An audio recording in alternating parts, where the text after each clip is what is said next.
अनिरुद्ध बाबू, ऐसा कोई है क्या इधर? बॉन्दिता, बॉन्दिता सौरभ, वो कर सकती है ये काम। लेकिन अनिरुद्ध बाबू, छोटी मालकिन वो नहीं तो और कौन सौरभ? बॉन्दिता बाकी औरतों की तरह गांव से जुड़ी है, जमीन से जुड़ी हुई है बॉन्दिता। तुम्हें पता है, वो भी बाथरूम यूज करने से मना कर रही थी, पर जब उसने बाथरूम इस्तेमाल किया ना, तो उसे समझ आया कि ये छोटा सा दिखने वाला बदलाव कितनी बड़ी बात हो सकती है। कैसे औरतों के जीवन में से डर को हटाया जा सकता है, शर्मिंदगी को हटाया जा सकता है सौरभ। सौरभ, मुझे पूरा विश्वास है कि जब बॉन्दिता अपने मन की बात कहेगी ना, तो दूसरी औरतों के मन तक पहुंचेगी उसकी बात।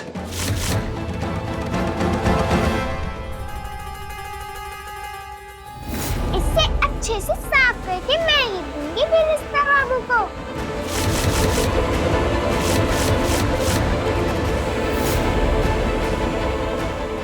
वाह बॉन्दिता, इतने अच्छे से धो दिया कि चमक रहा है बेइज्जती वाला कागजपति बाबू का। चल अब जल्दी से ये तोहफा देकर धन्यवाद कर दे उनका, तुझे जादूगर बनकर ठीक करने के लिए।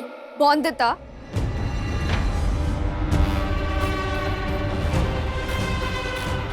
भूल गए तुम? छोटी बच्ची है वो। कौन सुनता है बच्ची की? बच्ची है, पर सच्ची भी तो है ना। कभी तर्क करने से डरती है क्या बॉन्दिता? अपनी मन की बात कहने में कभी घबराहट होते हुए देखा है क्या उसे? और देखा है कैसे सवाल पूछती है वो? और सिर्फ सवाल ही नहीं मिनी, जब तक सवालों के जवाब नहीं मिल जाते तब तक मानती नहीं। बाकी सबके जैसे होते हुए भी सबसे अलग सोचती है बॉन्दिता मिनी। और सोचे भी क्यों ना, पढ़ी लिखी जो है। हाँ, अंग्रेजी पढ़ना लिखना बोलना नहीं जानती, पर जितना जरूरी है उतना पढ़ना लिखना तो जानती है ना मिनी।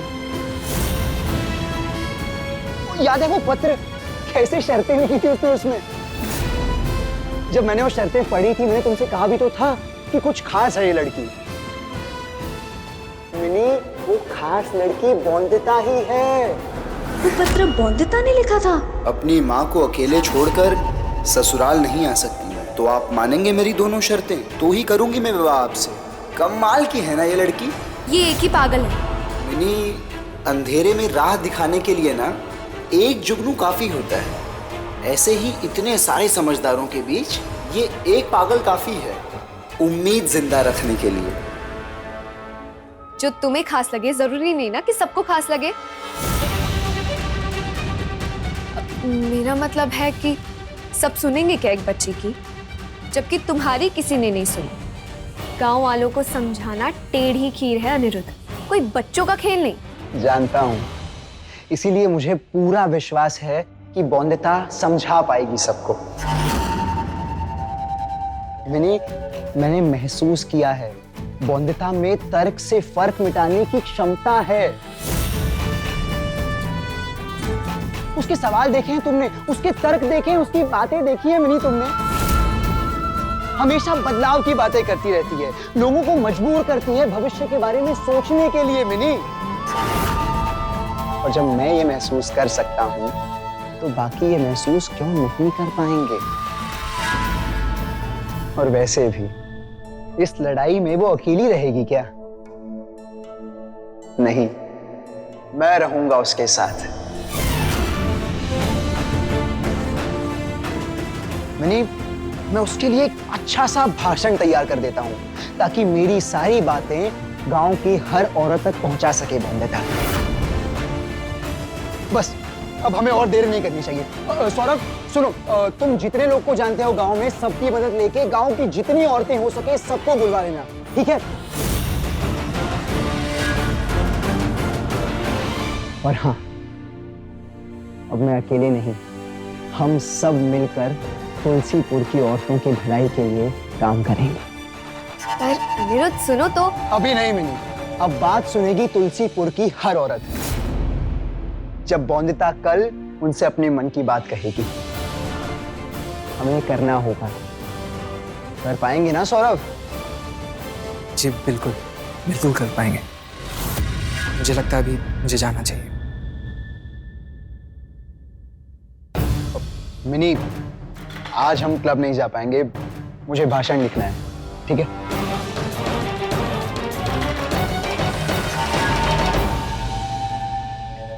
मैंने सिर्फ एक ही सपना देखा है अनिरुद्ध, तुम्हें पाना। तो चाहे इसलिए मुझे तुम्हारा सपना तोड़कर मेरा सपना पूरा करना पड़े तो मैं वो करूंगी। अब चाहे जितनी भी अच्छी बातें लिख लो तुम उस भाषण में, पर क्या मैं वो भाषण बोलने दूंगी बौंदिता को? मैं मेरी जगह लेने दूंगी क्या बौंदिता को? नहीं, कभी नहीं।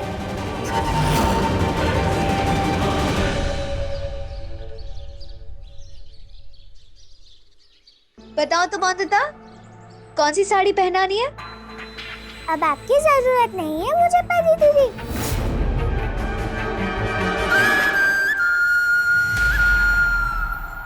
मेरा मतलब है आज साड़ी अपने आप पहन ली है मैंने। माँ ने विवाह से पहले कविता कहते हुए साड़ी पहनना सिखाया था मुझे। थामो जैसे पतंग हो, घूमो जैसे नाच हो, गिनो जब तक न पाँच हो, फिर कस लो कमर।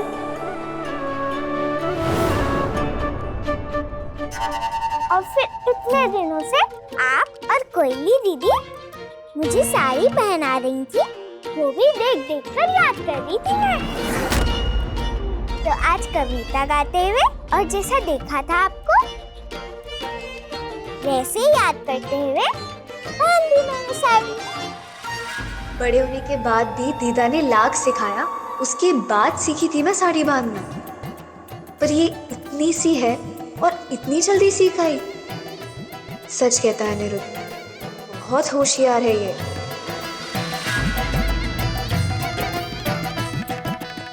इसीलिए जैसे देख देख के ये साड़ी बांधना सीख गई है, वैसे तो बौंदिता अनिरुद्ध का लिखा हुआ भाषण भी अच्छे से याद करके बोल देगी सबके सामने। कुछ करना होगा मुझे, कैसे भी गिराना होगा बौंदिता को अनिरुद्ध की नजरों से।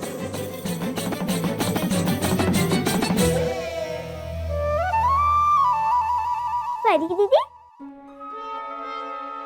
परी दीदी, आपको पता है परी दीदी, कुछ किया है मैंने। इससे बहुत खुश हो जाएंगे बिरिस्ता बाबू मुझसे।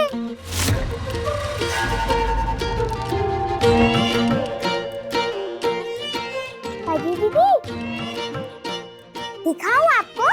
दिखाओ।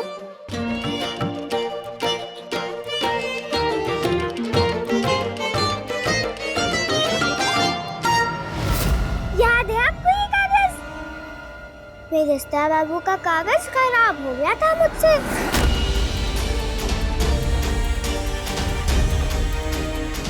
पर अभी देखो कितना चमक रहा है। बिरिस्ता बाबू की पढ़ाई का पत्र है ये।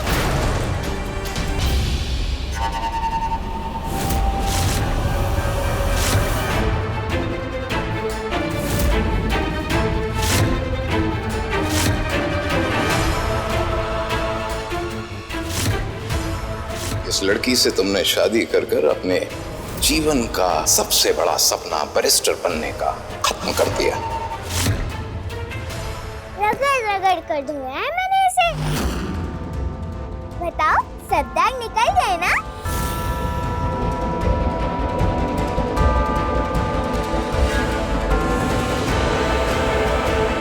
तुमने अनिरुद्ध की बैरिस्ट्री की डिग्री धो दी।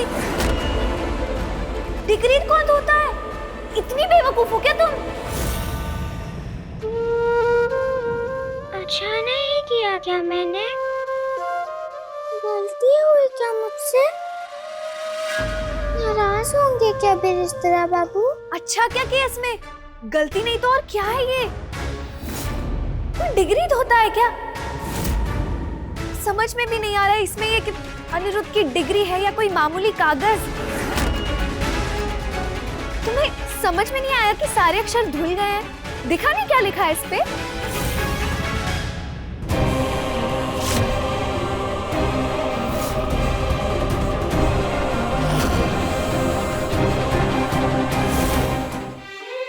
पर मुझे कैसे आएगा समझ क्या लिखा है इस पे, जब जानती ही नहीं कि कौन सा अक्षर क्या है, तो मैं कैसे पढ़ पाती अक्षर? क्यों? दिखता नहीं है तुम्हें? दिखता तो है पर पढ़ा नहीं जाता, क्योंकि पढ़ना नहीं आता ना मुझे। अनपढ़ हूँ मैं, अनपढ़ हूँ मैं, अनपढ़ हूँ मैं। अंग्रेजी पढ़ना लिखना बोलना नहीं जानती, पर जितना जरूरी है उतना पढ़ना लिखना तो जानती है ना मम्मी। याद है वो पत्र, कैसे शर्तें लिखी थी उसने उसमें?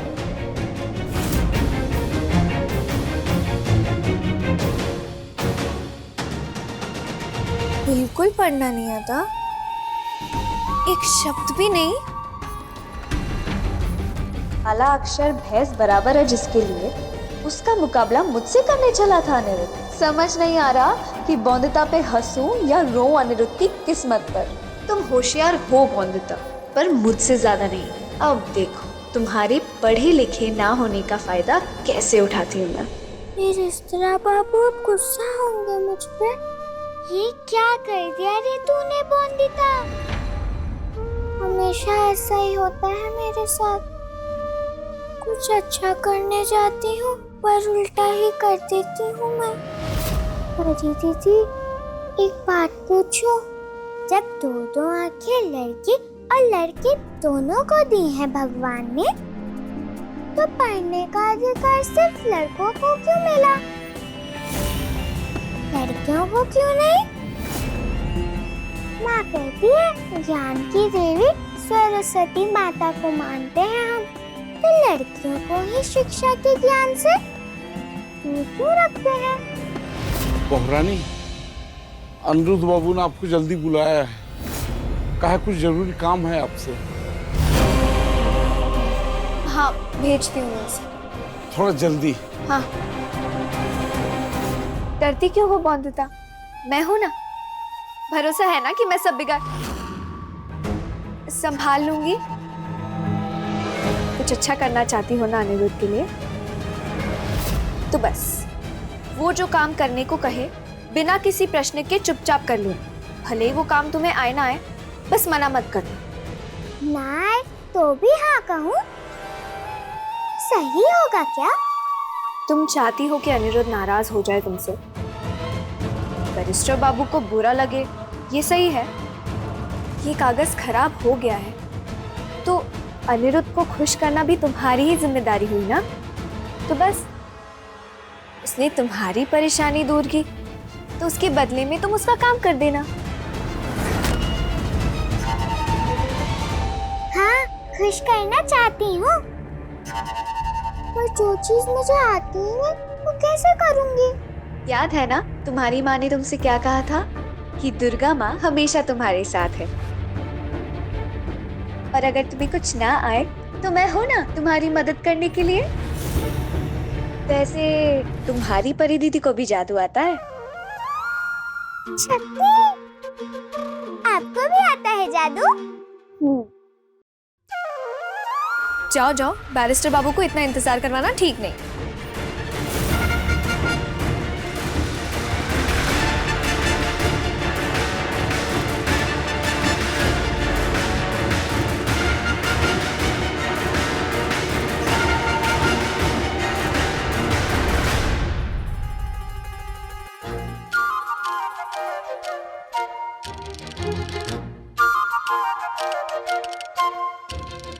आपने बुलाया मुझे बैरिस्टर बाबू?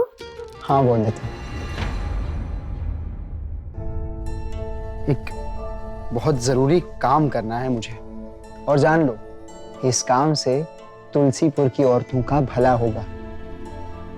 तो करोगी मेरी मदद? हाँ, क्यों नहीं करूंगी आपकी मदद? बताइए क्या करना है मुझे? जानता था तुम मना नहीं करोगी। मुझे पूरा भरोसा है तुम पर बोंदिता। और मैं ये भी जानता हूँ कि इस काम के लिए तुमसे बेहतर कोई नहीं होगा। ऐसा कौन सा काम देने वाले हैं पति बाबू? लो, अच्छे से पढ़ लो इसे। तुम्हें गांव की औरतों के सामने इसे पढ़कर भाषण देना है बोंदिता।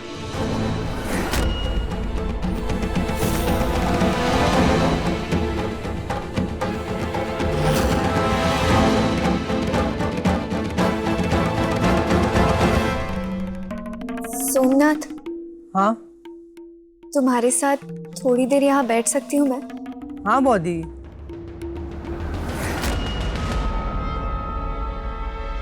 दीदी, बॉडी, कितना अच्छा लगता था जब तुम बॉडी करके बुलाते थे और मैं पागल हमेशा बोलती थी बॉडी बनी नहीं हूँ तुम्हारी अभी तक। और देखो, बात सच हो गई, नहीं बनी तुम्हारी बॉडी। आप दुखी ना हो। जब आप किसी से बहुत ज्यादा प्यार करते हैं और वो तुमसे दूर होने लगे,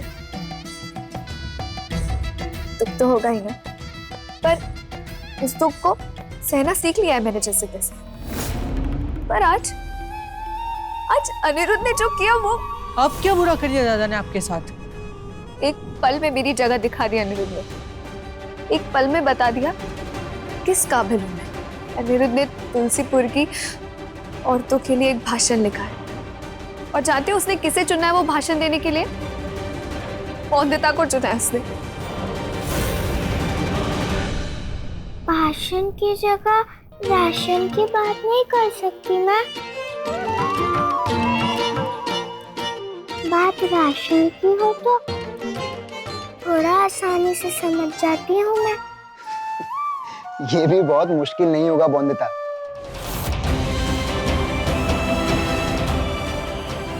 पढ़कर बड़ी आसानी से याद कर पाओगी इसे तुम। जैसे विवाह के पहले पत्र में तुमने बड़े स्पष्ट शब्दों में अपने शर्त लिखे थे ना, बस वैसे ही स्पष्ट और आसान शब्दों में लिखा है मैंने ये भाषण। काम करोगे मेरा? आपसे विवाह करने की 2 शर्तें हैं मेरी। पहली, हांडी भर के रसगुल्ले खाने को चाहिए रोज, और दूसरी ये कि भले ही रसगुल्ले कम देना, पर मेरी माँ को मेरे साथ ससुराल आने देना।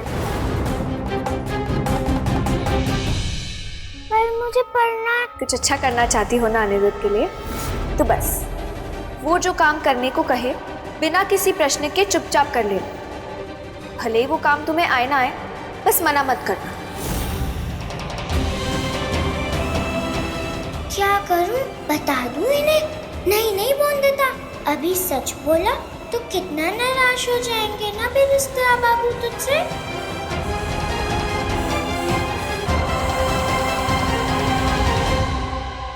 क्या कमी है मुझ में कि अनिरुद्ध ने मुझे छोड़कर उस अनपढ़ बोंदिता को चुना? क्यों? मेरे गुण कम पड़ गए उस कल की आई लड़की के सामने? पता नहीं क्या हो गया है दादा को, हीरे और पत्थर का अंतर ही भूल गए वो। शुक्रिया सोनू, तुमसे बात करके जी हल्का हो गया मेरा। आखिर तुम ही तो इस पूरे घर में जिसे मेरा दर्द दिखाई देता है। अच्छा, अब मैं चलती हूँ, बोंदिता को भाषण याद करवाना है। काश दादा देख पाते हीरे की चमक, पर अगर उन्हें पत्थर से ही अपना सर फोड़ना है तो क्या कर सकते हैं हम? क्यों नहीं समझता वो कि मेरे लिए बोंदिता को वो भाषण सिखाना यानी मेरे जख्म पर नमक छिड़कने से कम नहीं? अगर नहीं समझते तो ना सही, आप पर कोई पाबंदी है उस लड़की को सिखाने की? क्यों बार बार आप ये दुख सहे और चौधराई बने घूमे वो लड़की? बस अनिरुद्ध को मना किया तो। भाषण सिखाना जरूरी है, आप ही सिखाए, ऐसी कोई शर्त है क्या? इसलिए आपको ये करने की जरूरत नहीं है। आपके बदले मैं भाषण सिखाऊंगा उसे, और ऐसे भाषण सिखाऊंगा कि दूसरी बार भाषण बोलने को कहेंगे ही नहीं दादा उसे। क्या सोच रही हो बोंदिता? कुछ नहीं। अगर कोई परेशानी हो ना तो मेरी मदद ले सकती हो तुम। अब जल्दी से जाओ और याद कर लो पूरा भाषण। मुझे गांव के मुखिया लोगों से मिलने की तैयारी करनी है। जाओ।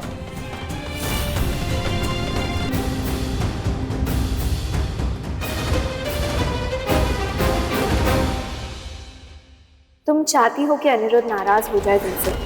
ये कागज खराब हो गया है तो अनिरुद्ध को खुश करना भी तुम्हारी ही जिम्मेदारी हुई ना। तो बस उसने तुम्हारी परेशानी दूर की तो उसके बदले में तुम उसका काम कर देना। जाओ वंदिता, याद कर लो उसे। माँ, कल अनिरुद्ध बाबू ने बैठक बुलाया है। अच्छा। और गांव की सारी औरतों को बुलाने की जिम्मेदारी मुझे दी है। अच्छा होगा अगर आप दोनों भी आ जाओ, और हाँ, संपूर्णा को भी साथ ले आना। बेटा हम जरूर आएंगे, लेकिन ऐसी हालत में बहू को वहां लाना ठीक होगा क्या? मतलब किसी की नजर नहीं लग जाएगी? अब बहू पेट से है, भूल गया क्या? ये देख कैसे चटकारा लेकर खट्टा खा रही है। यही तो निशानी होती है पेट से होने की।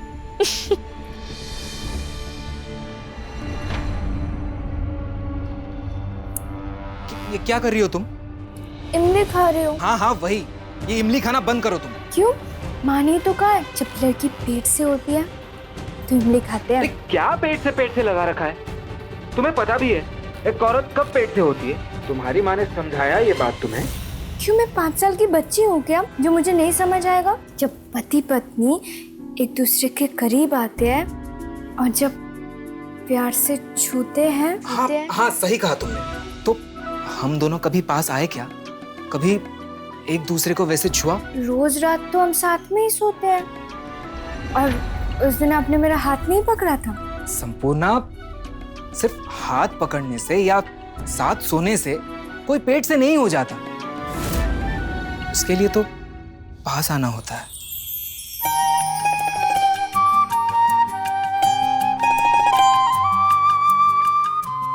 इतना पास तो है ना हम दोनों अभी, तो और कितना पास आना होता है पेट से होने के लिए? इतना पास कि सांसों से सांसें टकराने लगती है, रत्ती भर की दूरी नहीं रहती है दोनों के बीच।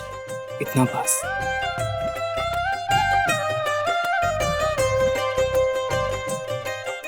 सांसों से सांसें टकराए थे ना उस दिन, जिस दिन आपने मुझे प्यार किया था। दूरी बची थी क्या हमारे बीच? अब पेट से हो गई हूँ मैं आपके प्यार से, तो आप गुस्सा भी मुझ पर ही कर रहे हो। अरे उस प्यार से कोई पेट से नहीं होता। कैसे समझाऊं तुम्हें? नहीं समझना मुझे, और कुछ जानना भी नहीं है। अब जैसा कहते हो मैं वैसा ही करती हूँ, फिर भी आप। कैसे समझाऊं तुम्हें संपूर्णा? उस दिन मैंने तुम्हें सिर्फ चुमा था और कुछ नहीं। अच्छा ठीक है, नहीं समझ आता तो जो मैं कह रहा हूँ बस वही करो। इतना तो कर सकती हो ना मेरे लिए? तुम विराज माँ और सुरमनी माँ के पास जाओ और उन्हें ये कहो कि तुम नहीं हो पेट से। और हाँ, ये मत कहना कि हमारे बीच कुछ क्या? वो रहने दो। तुम सिर्फ इतना कहो कि उनको गलतफहमी है, ठीक है?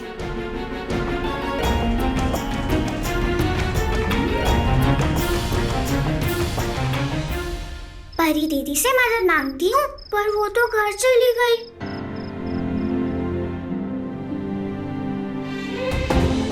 जब पढ़ना ही नहीं आता है मुझे, तो याद कैसे करूँगी यह भाषण?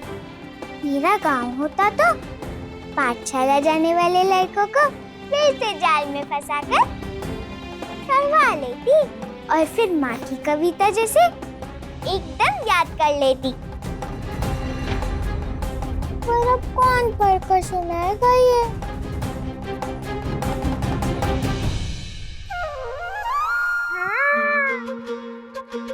कटक है ना?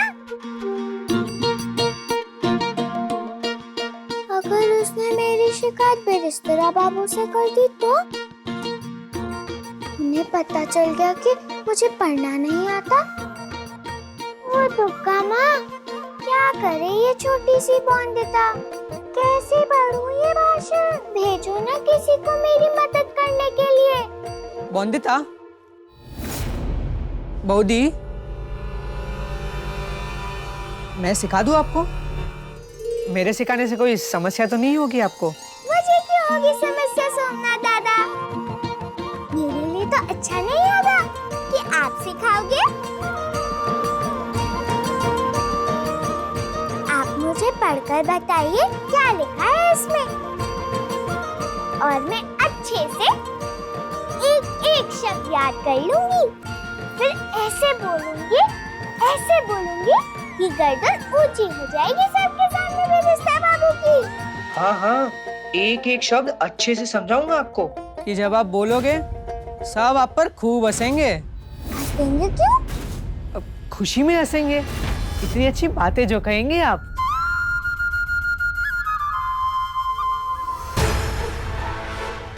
नमस्कार, मैं बॉन्दिता।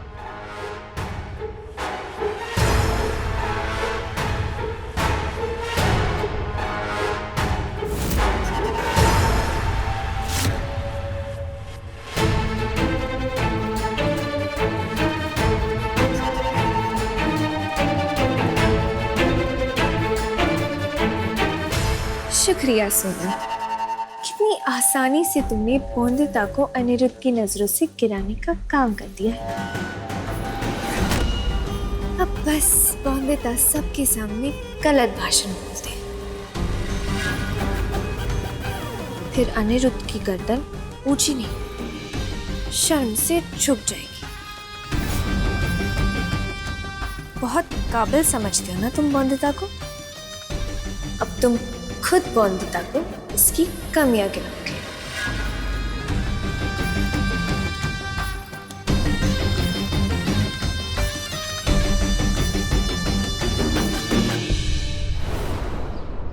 बहू, ये लो बहू, अगर भूख लगे तो पेट भर के खा लेना। हम जल्दी रॉय चौधरी की हवेली से लौट आएंगे। अब अपने बहन से मिलने का मन कर रहा है, मैं समझ सकती हूँ, लेकिन बहू ऐसी हालत में तुम्हारा घर से बाहर जाना सही नहीं है। पहली बार पेट से हो ना, शुरुआत के कुछ महीनों में औरतों को बहुत ध्यान रखना होता है अपना। पर माँ, वो मुझे नहीं लगता कि मैं पेट से हूँ। तुम्हें कैसे लगेगा? तुम अभी ये सब समझती हो क्या? नहीं ना। वैसे भी पहली बार पेट से हुई हो ना, तो इतनी जल्दी अपने अंदर आए हुए फर्क को जान नहीं पाओगी तुम, इसीलिए ज्यादा मत सोचो। वो मैं समझूंगी कैसे कि मैं पेट से हूँ? पर हमें तो ज्ञान है ना बहू, हम ऐसे ही तुझे देखकर कह देंगे कि तू पेट से है। अच्छा मुझे बता, तेरे दिन चढ़े हैं या नहीं?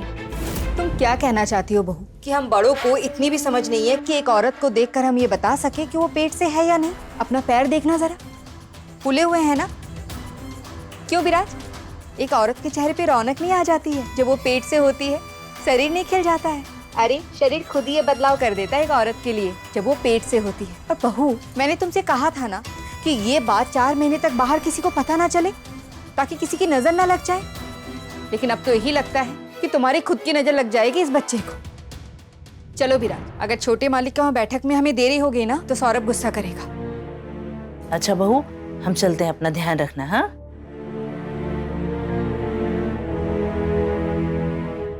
हाथ पैर फूले हुए लग रहे क्या मेरे? अगर सुरमनी माँ और विराज माँ कह रहे हैं कि मैं पेट से हूँ, तो ये क्यों कह रहे हैं कि मैं पेट से नहीं हूँ? किसकी बात मानूं? सुरमनी माँ और विराज माँ से ज्यादा थोड़ी ना पता होगा उनको औरतों के बारे में। काश मैं ये बात बॉन्दिता को बता पाती, वो कितना खुश हो जाती, पूरे गांव में नाचती फिरती। आइए आइए आइए, आज तुलसीपुर में रहने वाले सभी का रॉय चौधरी हवेली में स्वागत है। सोम, बॉन्दिता आज यहीं पर खड़े होकर अपना भाषण देगी।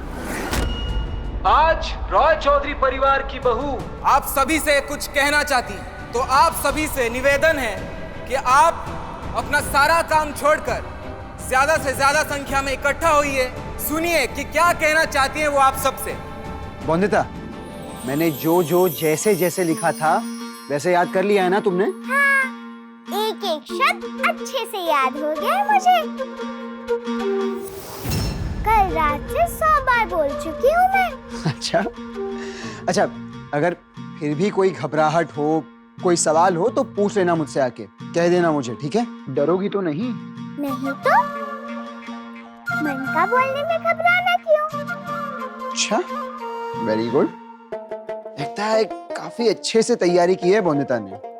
हाँ, एकदम। चलो, अगर ऐसी बात है तो मुझे कहकर सुनाओ।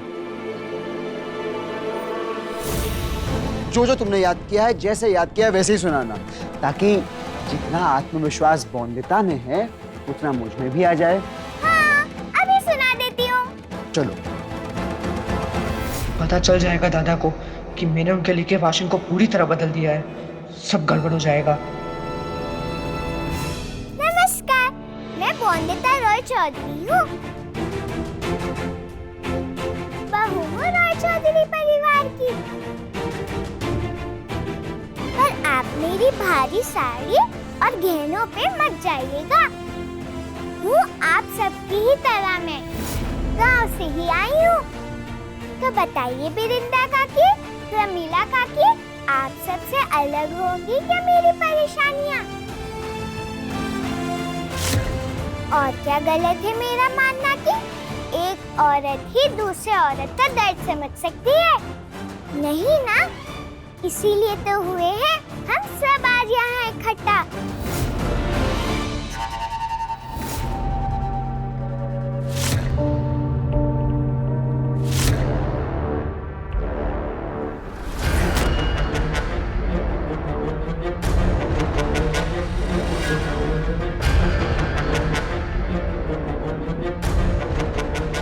इसी तो अनिरुद्ध को सच पता चल जाएगा कि बोंदिता ने गलत पंक्तियाँ सीखी है।